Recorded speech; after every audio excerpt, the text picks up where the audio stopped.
नमस्कार दोस्तों, मैं अंकुर उपाध्याय स्वागत करता हूं आप सभी का आपके अपने YouTube channel share market analysis में। यहां आप सभी के साथ बात करने वाला हूं HDFC बैंक के स्टॉक के बारे में। देखिए, बैंकिंग क्षेत्र को लेकर इस समय बड़े निवेशक फोकस कर रहे हैं क्योंकि इंटरेस्ट रेट कट होने की बात चलने लगी है। जून से स्टार्ट हो सकते हैं इंटरेस्ट रेट कट होना, तो बैंकिंग और फाइनेंशियल क्षेत्र के लिए अपने आप में बड़ी पॉजिटिव चीज है ये।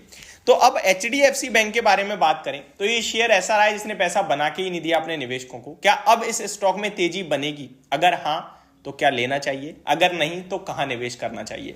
तो देखिए, तेजी बनेगी या नहीं बनेगी ये कंफ्यूजन में हो अगर आप, तो मैं आपको बोलना चाहूंगा कि आप SBI या ICICI बैंक के साथ चले जाइए, क्योंकि भैया वहां पे तेजी भी बन रही है, ग्रोथ भी आ रही है। तो बिना बात के माइंड पे प्रेशर क्यों डालना, टेंशन क्यों लेनी?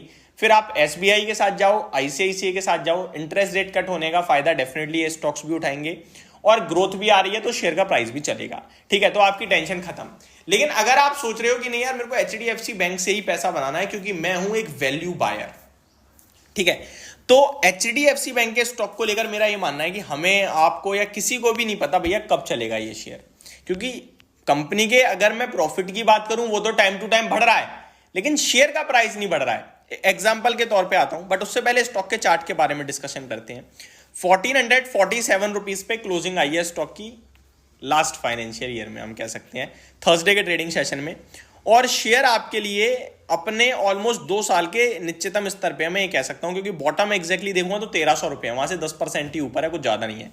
एक तरफ जहां पूरा बैंक निफ्टी, पूरे बैंकिंग स्टॉक सब कुछ चल गया, ये स्टॉक 2 साल के लोएस्ट पॉइंट पे मिल रहा है। केवल इतना ही नहीं, अगर मैं देखूं कि कोविड से पहले स्टॉक का जो आई था वो 1270 रुपए का था, वहां से अभी तक कितना परसेंट रिटर्न हुआ है? केवल और केवल 14%। कितने सालों में? 5 सालों में।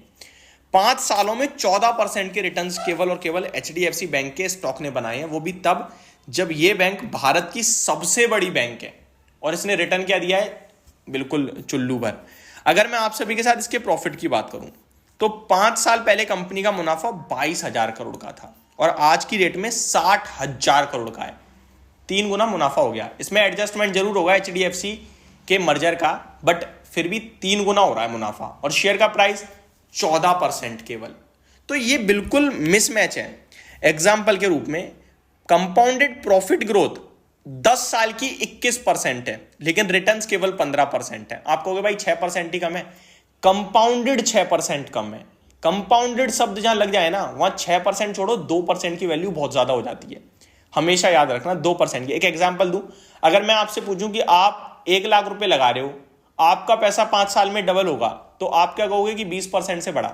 लेकिन सवाल ये 20% से नहीं बढ़ा रहा, आपका पैसा अगर 5 साल में डबल हो रहा है तो ये कंपाउंडेड लगभग 14 या 15% ही बढ़ा है। आपका पैसा अगर 20% से कंपाउंडेड बढ़ रहा है तो 3 साल में डबल हो जाएगा। तो कंपाउंडेड का जब शब्द आ जाए ना, तो 1-1, 2-2% की वैल्यू अपने आप में बढ़ जाती है। तो 10 साल में इसने 6% कंपाउंडेड रिटर्न्स कम दिए as compare to its profit. अगर कंपाउंडेड 3 साल की बात करूं प्रॉफिट की, तो वो 19% है, वहीं रिटर्न्स -1% है। इतना बड़ा गैप यार। तो ये फुलफिल कब होगा हमें आपको नहीं पता, लेकिन होगा ये पता है। दूसरी तरफ ये भी मानना है बाजार के दिग्गजों का, और कंपनी की जो एनालिस्ट मीट हुई थी वहां भी आई थी, कि कंपनी जो लोन टू डिपॉजिट रेशियो है ना, उसको लेकर थोड़ी सी डगमगा रही है। कंपनी के पास डिपॉजिट नहीं आ रहा है, लोन ग्रोथ तो अच्छी है लेकिन पैसा ही नहीं आएगा, तो लोन पे कैसे दोगे आप? तो ये एक चिंता का विषय है, जहां पे कंपनी कह रही है कि लोन टू डिपॉजिट रेशियो जो हमें सुधारना है, उसके लिए मे बी मार्जिन्स हिट होंगे। मार्जिन्स, अब मान के चलो कोई नई, जब नई बैंक आती है तो वो आपको हमेशा ज्यादा इंटरेस्ट देती है। क्यों? क्योंकि आप उस पर पैसा डालो, बैंक में FD कराओ, बैंक सेविंग अकाउंट खुलाओ, पैसा डालो अपना।